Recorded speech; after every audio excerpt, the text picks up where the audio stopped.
Waalaikumsalam warahmatullahi wabarakatuh. A'udzu billahi alim minasyaitonir rajim. Bismillahirrahmanirrahim. Alhamdulillah. Alhamdulillah summa alhamdulilladzi bi ni'mati tatimmus shalihat wa bi dzikri habibi wa tanazzalu rahmat wal barakat. Wassalatu wassalamu ala asrafil kainat wa sayyidis sadat nabiyina wa maulana Muhammad sallallahu wasallam alaihi wa ala alihi wa sahbihi al-qadar.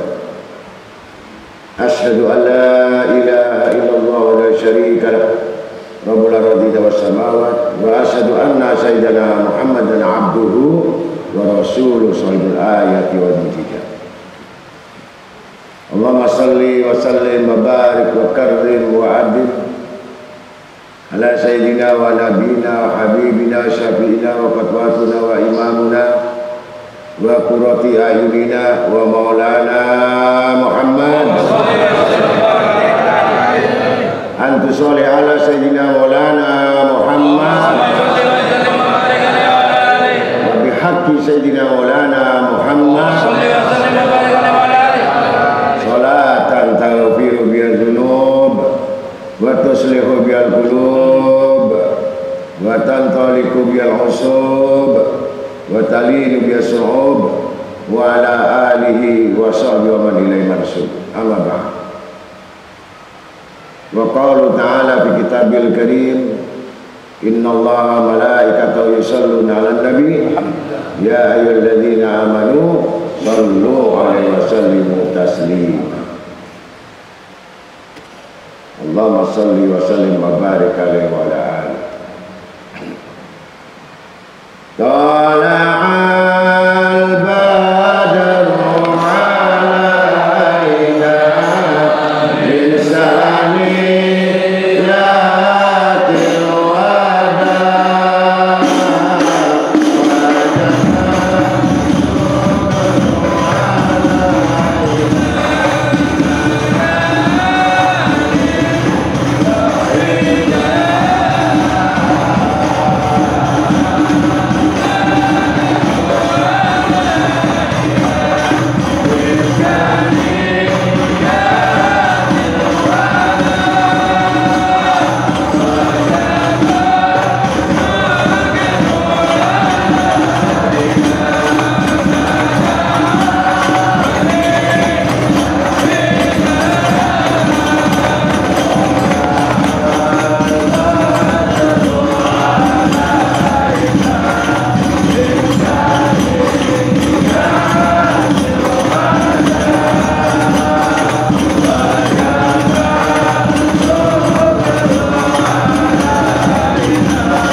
Ya Habibi Mahasyarin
وسلم وبارك عليه وعلى آله.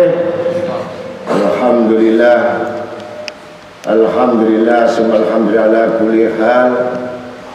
Kita semuanya pada hadir dalam masa-masa yang sulit, masa-masa ujian yang berat, masa-masa yang dimana kesempatan-kesempatan kita bertaubat, kesempatan-kesempatan dimana dalam akhir zaman ini tidak ada lainnya kecuali kita banyak-banyak. Pertama, harus banyak beristighfar kepada Allah Ta'ala. Yang kedua, kita harus banyak-banyak berselawat kepada junjungan Nabi besar Muhammad sallallahu alaihi wasallam. Karena di akhir zaman ini tidak ada obat yang paling bisa mengobati, yang paling dicintai oleh Allah Ta'ala sesuai dengan ayat Innallaha yuhibbu tawabin wa yuhibbul mutatahhirin. Kemudian ayat itu yang berbunyi Innallaha malaikatahu yusholluna 'alan nabi ya ayyuhalladzina amanu shallu 'alaihi wasallimu taslima. Dalam hadis Nabi juga disebutkan qala Nabi sallallahu alaihi wasallam man lazimu istighfar ila yarzuq bin haitsu la yahtasib. Barang siapa yang melazimkan, orang yang mendawamkan istighfar, maka dia adalah golongan orang-orang yang pasti dijanjikan oleh Allah Ta'ala illa atau illa mereka itu pasti mendapatkan rezeki yang gak disangka-sangka. Dan paling yang menguntungkan kita betapa cintanya Allah kepada orang-orang beristighfar. Mereka masuk di dalam surganya karena istighfar mereka. Kedua, orang tua mereka pun masuk surga, anak-anak mereka pun masuk surga. Semuanya dijamin masuk surga keluarganya karena istighfarnya tertulis di Lauhil Mahfuz.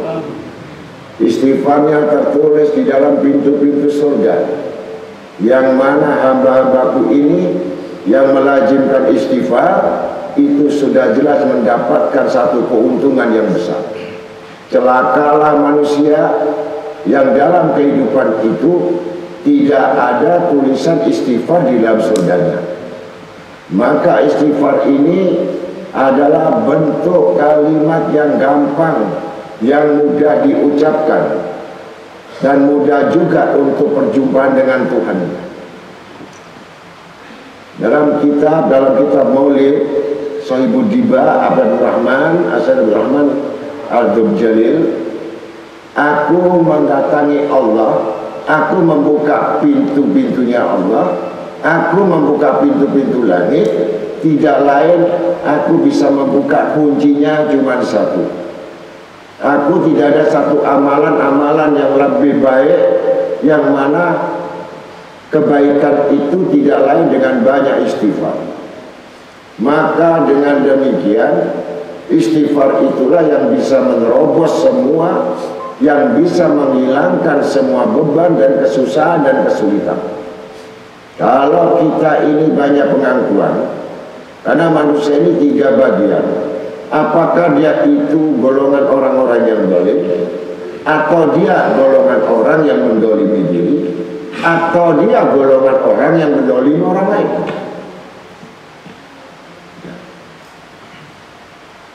Kalau kita ini sudah mengetahui hal demikian, karena kita adalah anak cucu Adam. Anak cucu Adam itu tidak terlepas daripada dosa-dosa dan kesalahan. Dan semua kejahatan, semua keburukan itu hanya bisa dilakukan anak cucu Adam.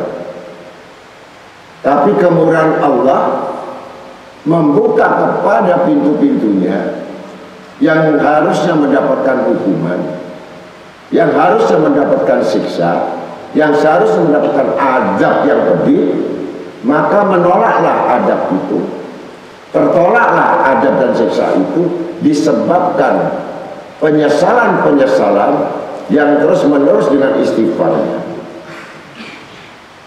Maka Allah pun berfirman, innallaha yuhibbu tawabin, artinya sesungguhnya Allah itu mencintai orang yang selalu bertobat. Tetapi cara bertobat ini harus ada pengakuan. Bukan hanya kita membaca istighfar tanpa ada pengakuan. Mengistighfari, artinya mengistighfari ini merubah semua aspek-aspek kehidupan yang ada kandungan-kandungan keburukan. Kalau beristighfar tidak ada perubahan dalam keburukan, berarti tidak ada satu catatan dia termasuk golongan bertaubat.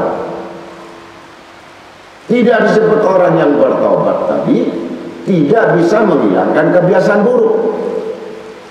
Dan tidak disebut orang yang bertaubat itu tidak berharap pada Allah Ta'ala. Tidak disebut orang yang beristighfar yang tidak menambahkan pengetahuan-pengetahuan agamanya. Karena sudah jelas di dalam Al-Quran disebutkan, innahu kana dzaluman jahula. Sesungguhnya Allah Ta'ala itu menjadikan manusia ini, pertama itu sudah jelas zalim. Jahula itu adalah kesesatan, udah bodoh kesesatan. Kalau kita menyadari bahwa kita di golongan-golongan orang yang buta agama, buta dalam amal, buta dalam ibadah, buta dalam hukum, buta dalam Al-Quran, buta dalam hadis, niscaya kita mencari solusinya tidak lain awaluha, mengawali kita dengan istighfar. Apa istighfar yang pertama? Sudah jelas, wa aqimus sholah. Apa wa aqimus sholah? Kita mendirikan sholat, ya. Kemudian kita mewajibkan sholat. Ini proses, tapi belum tentu menegakkan sholat. Mendirikan dengan mengerjakan yang wajib, dengan menegakkan sholat itu beda. Kalau kita melihat satu ayat yang lain yang berkaitan, Allah Ta'ala dalam firman yang pertama, Rabbana wa ma khalaqtul jinna wal insa illa liya'budun. Tidak kujadikan jin dan manusia ibadah. Nah, ibadat ini sudah jelas adalah sifat pertaubatan. Jangan dianggap orang yang sholat itu tidak bertobat. Ini yang pertama. Kemudian yang kedua, mengerjakan yang wajib tadi baru mendirikan. Mengerjakan yang wajib yang difardukan. Ya. Apa itu ayat? Qad aflahal mu'minun alladzina hum fi shalatihim khashi'un. Sungguh beruntung orang-orang yang beribadah, yang di dalam ibadah itu sudah mengalami proses khusyuk. Apa-apa yang diwajibkan itu mendatangkan satu kemanfaatan atau membawa kemudaratan.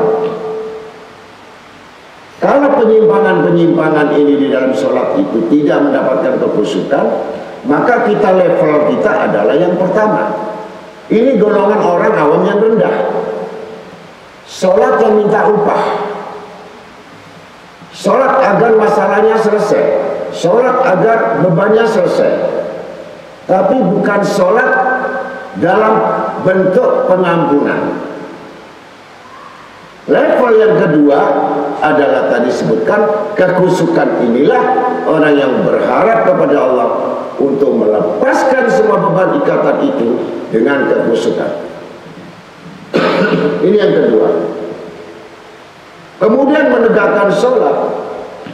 Mereka sangat gembira mendatangi Tuhannya dan berseri-seri wajahnya untuk menghadap Tuhannya, seperti hanya dia ingin memasuki surga.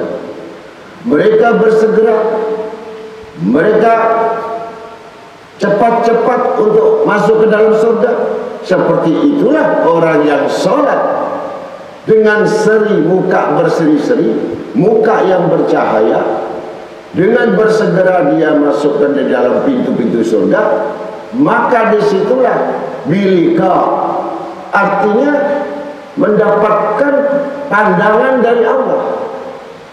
Salat ini berhadapan, dialog dan prolog dengan Allah, bukan satu salat yang dimaksud oleh pada orang awam yang khususnya. Tetapi di dalam orang awam ini, ya saya sekedar sholat, itu mendirikan. Kalau orang sekedar sholat, pengetahuan agama yang sedikit, kemudian pengetahuan tentang ketuhanan sedikit, iman mereka sedikit, sisanya itu pasti bobotnya tidak lain kecuali bagaimana dia ingin hidup selamanya di dunia. Ini orang yang sakit. Sebelum sakit, ini orang awam banyak sakit. Ketika mendapatkan harta, dia lupa diri. Ketika dia dikurangi hartanya, dia bersedih hati. Inilah orang-orang yang belum mengenal tentang kemurahan Tuhannya. Maka level ketiga itu menegakkan sholat, dalam satu ayat disebutkan dalam Al-Quran. Wa'bud rabbak hatta yatiyakal yakin. Sembah sujud Tuhanmu sampai datang kematian. Artinya yakin bahwa kita ini akan mati, dan satu-satunya bekal bahwa apa yang kita pertanggungjawabkan nanti di hadapan Allah, yang pertama sholat. Kalau sholat itu buruk, maka semua amal itu menjadi cacat. Sedekahnya cacat, zikirnya cacat, doanya cacat, ibadahnya cacat, ya, pekerjaannya cacat, akalnya cacat, hatinya cacat, disebabkan tidak melengkapi unsur-unsur yang dimaksudkan. Kalau kita proses melewati sholat tadi, berarti kita mencari yakin, ya. Dari yakin, ainul yakin, hakul yakin. Kalau hidup sudah mencapai hakul yakin, maka nur yakin, cahaya keyakinan itu mutlak milik Allah.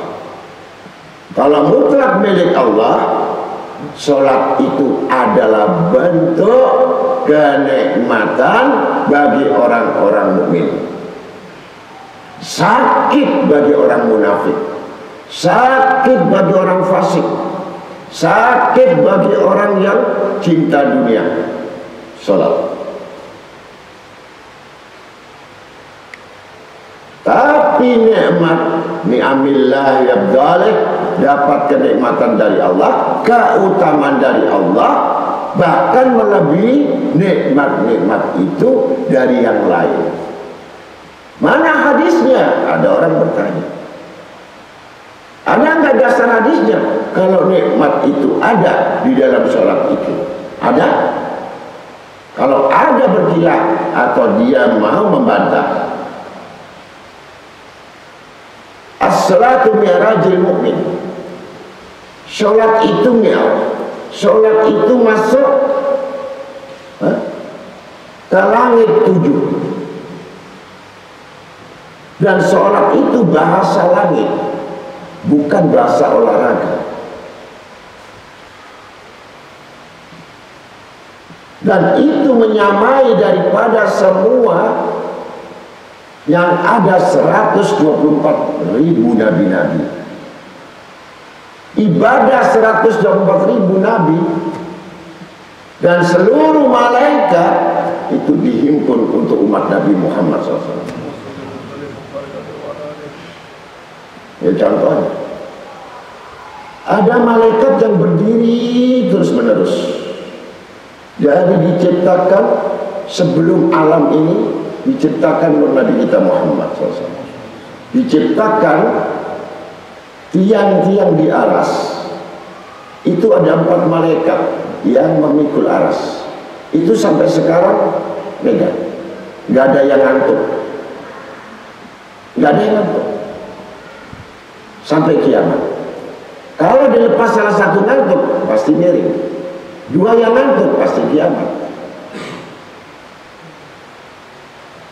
Itu 24 jam sebelum Nabi Adam diciptakan. Itu langit makanya tidak roboh. Ini terhimpun. Yang mana terhimpun itu malaikat ini? Yang satu baca subhanallah, yang kedua baca alhamdulillah, yang ketiga la ilaha illallah wallahu akbar. Ini sambil bertasbih. Bukan hanya megang, tidak berzikir. Dikuatkan satu ayat dalam surat Jumat. Wa qaulu ta'ala fi kitabil karim yusabbih lahu ma fis samawati wal ardh. Yusabbih bukrata wa asila. Jadi ada ayat-ayat yang memerintahkan yang pertama ini adalah malaikat. Dari pagi dia bertasbih, dari siang bertasbih, dari malam bertasbih, tengah malam bertasbih, 24 jam. Maka orang-orang ahli ma'rifat, ahli-ahli kasyaf itu, dia kalau malam 2:30 itu terdengar benar keras suara tasbih malaikat itu. Di langit itu keras. Seperti orang rombongan itu beramai-ramai baca tasbih. Subhanallah, alhamdulillah, wa la ilaha illallah, wallahu akbar, subhanallah, alhamdulillah, wa la ilaha illallah. Sampai subuh, bangunnya manusia, baru hilang suara itu. Dan itu tidak berhenti di subuh. Sampai hari kiamat. Ini yang harus kita tahu. Kalau kita berat untuk sholat, kita berat untuk bangun, kita berat untuk menjalankan, kita berat untuk mengabdi Tuhan kita, berarti muatan-muatan di dalam hati kita ini, muatannya bukan muatan malaikat, muatan setan mal'un laknatullah. Hati ini isi dua. Kalau kuat malaikatnya, maka kuat condongnya untuk datangi Allah. Kalau kuat dunianya, maka dia berserikat dengan iblis. Karena sifat roh tadi ini fitrah. Jadi kalau kamu berat ibadah, malas belajar, malas menghafal, kamu sangat dominan menginginkan dunia yang fana ini, maka berserikat kita dengan iblis. Mau tidak mau. Kalau kita dominan hati kita pada akhirat, maka dukungan itu kuat malaikat. Antara batasan-batasan riba itu, ya, batasan itu pertengahan adalah nafsu. Kemudian di atas nafsu itu namanya akal. Akal inilah yang bisa mengendalikan nafsu. Tetapi dominan manusia kuat dunia, maka dunia ini menekan nafsu untuk menguasai akal. Maka iblis bergerak, malaikat tidak ada kebagian. Ini.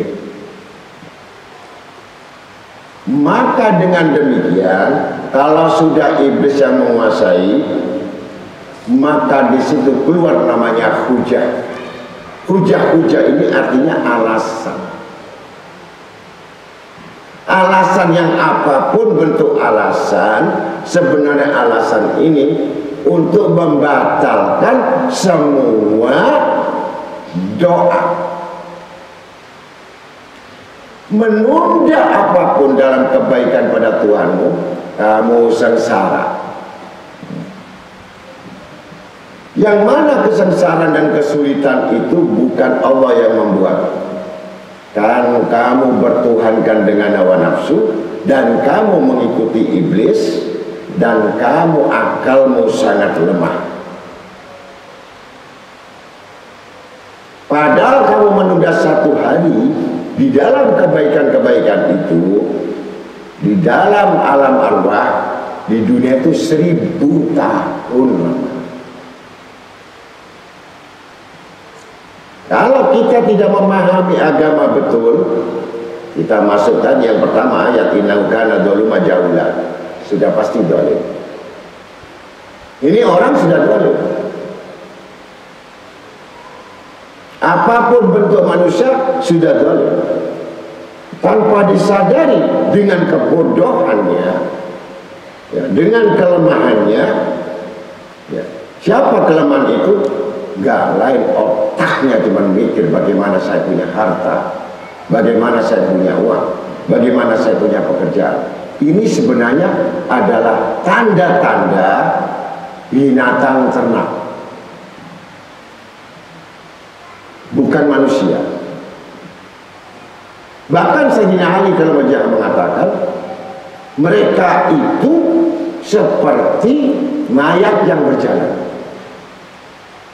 Artinya dia berjalan tanpa kepala, karena otak, isi kepala otak tidak berjalan. Bagaimana binatang itu berjalan dengan akal mereka? Mereka berjalan cuman mikir syahwatnya, cuman mikir nafsunya, bagaimana saya makan, bagaimana saya hidup, bagaimana saya punya rumah, dan bagaimana saya kawin. Itu binatang ternak. Akal tidak berfungsi. Lupa dengan satu pemahaman tekanan dari Allah, doktrin bahwa kalian hidup, kalian aku ciptakan ini tidak gratis. Sekali lagi,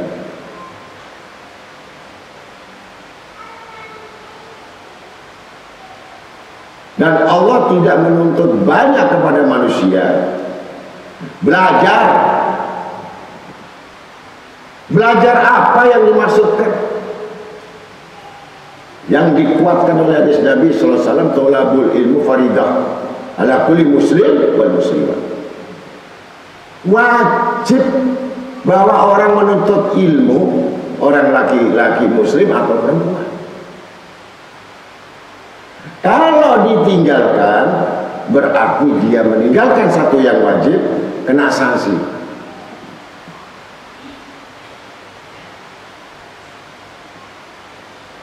Dan kalau tidak merasa, kata Imam Syafi'i lagi, tidak merasa pedihnya belajar untuk menuntut agama, rasakan pedihnya kamu dalam penderitaan di bumi. Bahkan sampai akhirat kamu akan susah. Maka celakalah orang-orang yang berhasil dalam pengetahuan umumnya, tapi bodoh dalam agamanya adalah orang yang musibah. Kuatkan dulu hublum minallah, baru kuatkan kamu hubungan sosial. Maka di situ keseimbangan dalam kita menuntut agama. Yang dimaksud ilmu apa? Ilmu bila, ilmu mengenal Allah, mengenal Tuhan. Kalau sudah mengenal Tuhannya, alladzina yu'minuna la khaufun 'alaihim wa lahum yahzanun. Mereka orang yang beriman. Mereka yang beriman tidak akan berharap atau tergantung kepada manusia. Wabud Rabbak hatta yatakayyakin. Tuhannya yang maha kaya. Kalau dia sholat tidak tahu Tuhannya yang kaya, kalau dia sholat tidak tahu Tuhannya yang murah, kalau dia sholat tidak bisa melepaskan beban yang susah, itu orang bukan sholat. Ancamannya dua. Coba ingat-ingat. Yang pertama dalam surat Al-Ma'un, yang mana disampaikan fawailul musallin alladzina hum an sholatihim sahun. Well, orang yang sholat pikiran dan hatinya selain Allah, ini kelalaian. Kalau kuat hatinya dominan, hanya mikir nasibnya, bukan mikir dosanya, tempatnya mereka lalai. Allah menunggu di dalam langit bumi. Langit yang pertama, pintu tobat itu sampai Allah turun di langit, bukan kamu mendahului. Baru kamu punya niat untuk bertobat, baru niat untuk kembali kepada Allah, ar-ruju' ilal haq. Allah sudah turun menunggu hambanya. Ternyata hamba yang datang kepada Allah berbelok selain Allah. Kelihatan salat, tapi dia menginginkan selain Allah. Kelihatannya salat, berharap dengan manusia. Kelihatannya salat, menggantungkan dengan manusia. Kelihatannya salat, tidak pernah ada di dalam jiwanya Tuhan ada yang maha mengawasi. Ini salat yang lalai. Ini yang pertama. Ini bagi orang-orang yang harus wajib mengetahui tauhid. As-Islamu tauhid.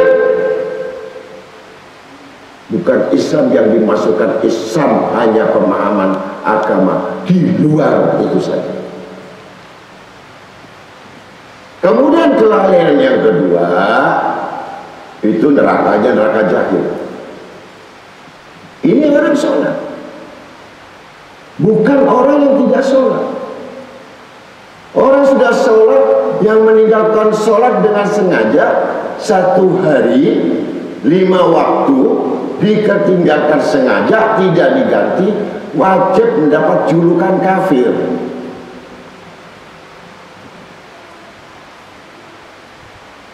Kalau ini tidak dipahami, satu sholat yang ditinggalkan dengan sengaja itu menghukum dirinya melebihi dosa dari 1000 kali zina, 1000 kali pencuri, 1000 kali dia membunuh orang. 1 kali sholat, bagaimana 5 waktu? Ini yang banyak tidak diketahui. Karena peristiwa ini, sholat inilah yang bisa merubah takdir. As-salatu bid-doa. Sholat itu doa. As-salatu imaduddin. Sholat itu tiang agama. Meninggalkan sholat merobohkan agama. Gak ada orang yang beribadah setengah-setengah sukses, gak ada. Kalau kaya dia gila, kalau miskin dia hina. Itu beda. Jangan berharta, jangan kepingin harta kalau tak ada ilmu.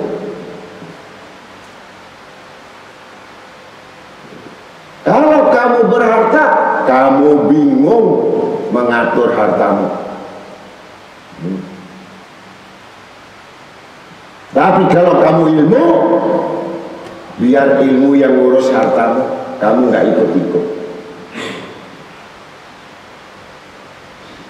Kecintaan pada dunia dan harta dan seisinya terkutuk. Jadi kita cinta sama dunia itu menginginkan kita sudah berserikat dengan iblis. Coba. Berarti apakah kita tidak boleh memiliki? Bukankah kita hidup di dunia? Jembatan dan sarana bukan jaminan.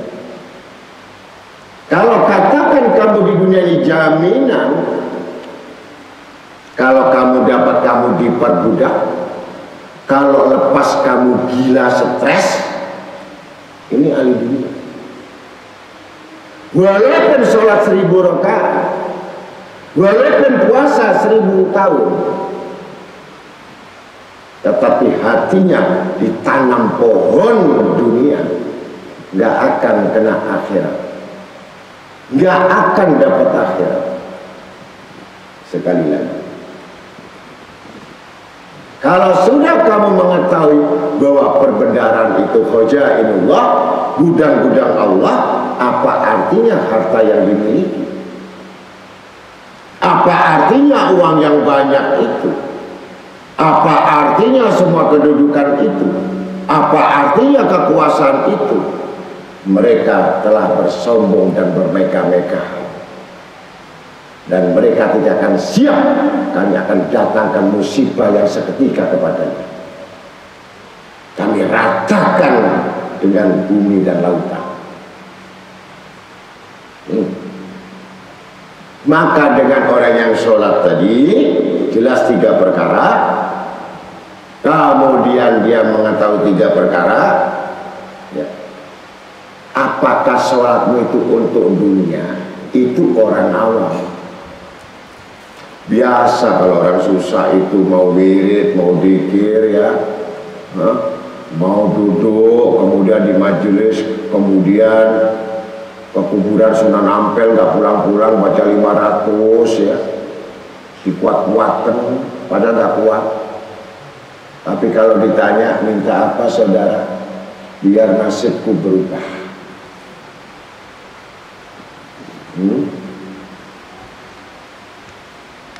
Ujian miskin, ujian melarat, ujian nggak bisa makan, itu sangat kecil saudara. Itu ujian yang paling ringan. Bahkan sampai Nabi SAW mengatakan, yang aku takutkan umatku bukan masalah kekurangan, bukan masalah kefakiran, bukan masalah kelaparan. Yang aku takutkan ketika dibukakan kemudahan. Urusan ini mudah, urusan ini gampang, urusan ini dapat uang. Ini yang ditakutkan, sehingga sibuk dengan apa pemberiannya, lupa kepada yang Maha Memberi. Di sini letak kekufuran.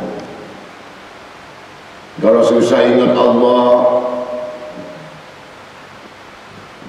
kalau sedih ingat Allah, sakit ingat Allah, kekurangan ingat Allah, itu biasa banyak. Itu banyak saudara-saudara kalian. Tapi sangat sedikit orang yang diberikan nikmatan tetap mutmainnah. Dia tidak berubah, seperti hanya diberi atau tidak diberi, tetap komitmen dengan Tuhannya. Hilang putus asa, hilang kepuasan, hilang kebanggaan, karena itu tidak ada yang dibanggakan. Baru mengetahui bahwa itu sebagai amanah. Salat bil amanah. Sampai betul-betul kamu mendatangi Tuhanmu, seperti hanya kamu mendatangi, kalau laki-laki mendatangi perempuan yang mau dinikahi, yang duduk di pelaminan. Begitu seorang perempuan, dia seakan-akan menunggu daripada pengantin pria yang duduk di pelaminan. Begitu dia harapannya seakan-akan di situ menemui kebahagiaan. Itu yang namanya sholat. Kalau kita ngadap Allah berat, bagaimana Allah nggak berat?